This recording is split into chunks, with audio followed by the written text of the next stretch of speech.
So I think you got to ask, what's happening here? You know, what's going on? Well, here's what I would contend. Augustana is attractive to young people and their families that have potential and talent.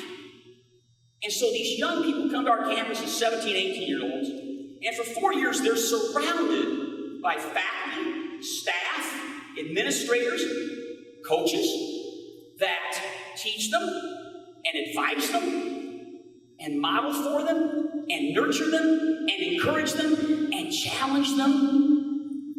And 4 years later, they are transformed. They have a skill set, they have a self-awareness, and they have a moral compass that will lead them for the rest of their lives. That's what's going on here.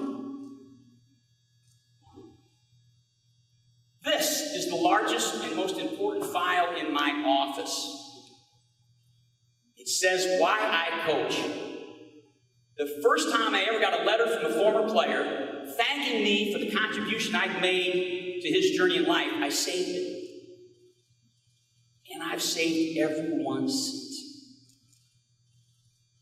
This is a testament to what goes on at Augustana College.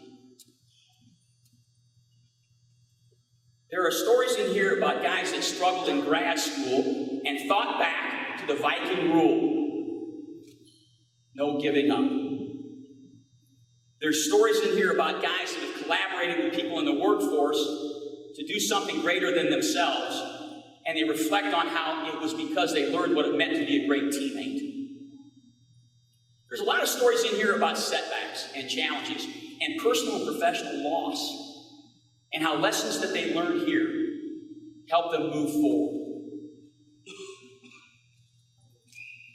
Most of them reference lessons learned and inspiration. But I can tell you, it's a two-way street. 5 years ago, I lost my father. I loved my father. He was a great man. Lost him to pancreatic cancer 5 years ago. I shared this with my team in the locker room. And the guys in that locker room knew him. He'd been in our locker room. He'd been at our games. It was not uncommon for me to be maybe somewhat critical of a player in a game or after a practice, and I would look shortly after, and there would be my father putting his arm around him, encouraging him. So when I shared this loss with my players, there were a lot of tears in that locker room. And I ended with I won't be here for our next practice because I'll be at the services of my father. And the kids filed out, and most of them hugged me. And there was one guy remaining, a junior named Hunter Hill. Hunter Hill had lost his father as a senior in high school. And Hunter came up to me, put his hand on my shoulder, looked me dead in the eye, and he said, "Coach G, I just want you to know, if you ever want to talk about this loss, I'll be there for you." Woo. Last year was, without question, the toughest year that I've ever had. We had a terrific team, but on January 8th, I was diagnosed with prostate cancer. So while I was doing everything I possibly could to help our team really reach its potential, because it was a dynamite team, I was busy navigating biopsies and understanding Gleason scores and trying to figure out treatment plans in between, making trips to Iowa City and Rochester, Minnesota. It was really difficult. But we did it. Our team succeeded. We went 15-1 in the conference, the best record that a CCIW team has had in 30 years. We won our 5th consecutive conference championship. We advanced to the NCAA tournament for the 6th year in a row, and we went all the way to the Sweet 16. And then, well, yeah.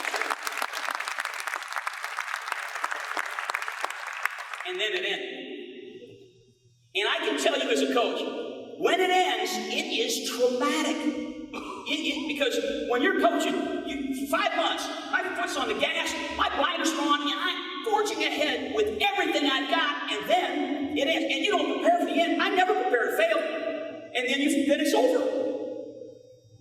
So here I was, the season had ended, and I was due to have surgery for cancer in 10 days following our loss. I went to bed that night knowing I wasn't going to sleep awake. Tossed and turned all night long. Emotions just flooding me. Disappointment, frustration, anxiety, fear about what lay ahead. As the morning broke and light somehow got through the blinds I had closed so tightly, there was a ding on my phone, and it was a text message. And I looked and I thought, who the heck's texting me? And it was our student manager, Andrew, a junior at Augustana College. And let me tell you about Andrew. Andrew was born in the Soviet Union, was adopted by a wonderful family here. At the age of 4, he was diagnosed with brain cancer. He underwent chemotherapy for 1.5 years. Survived.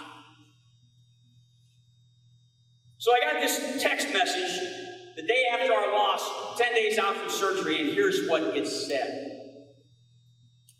Hey, Coach, just wanted to say, what an amazing season. On another note, the sun came up today. How special. You know, I already beat cancer when I was a child, and once it realizes we know each other, there will be hell to pay. I'll be praying for you. Have a great day, Coach.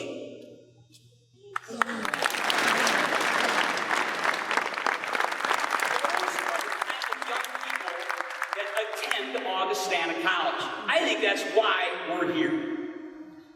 In the spring, as I was recovering from my surgery, in an effort to lift my spirits, get me out of the house, and reconnect with society, my wife got us 2 tickets to see Paul McCartney. Yes, at the Taxslayer Center. And Paul McCartney went through his medley of Beatles, Abbey Road studio songs, and the Sgt. Pepper's Lonely Hearts Club Band, and Wings. And at one point, he did a tribute to the late Beatles bandmate John Lennon. And it was a song that was essentially a conversation he wished he'd had with John Lennon. And when he finished, in his British accent, which I won't attempt, he said, I have just one message for you tonight. And 12,000 people that had been dancing and rocking and singing fell silent. And Paul McCartney said, don't wait. If there's someone you care about, tell them. If there is a cause that moves you, act on it. Don't wait. If my team is as attentive this winter as you have been this evening, we're going to have a terrific year. Thank you for all you do for this very special place called Augustana College.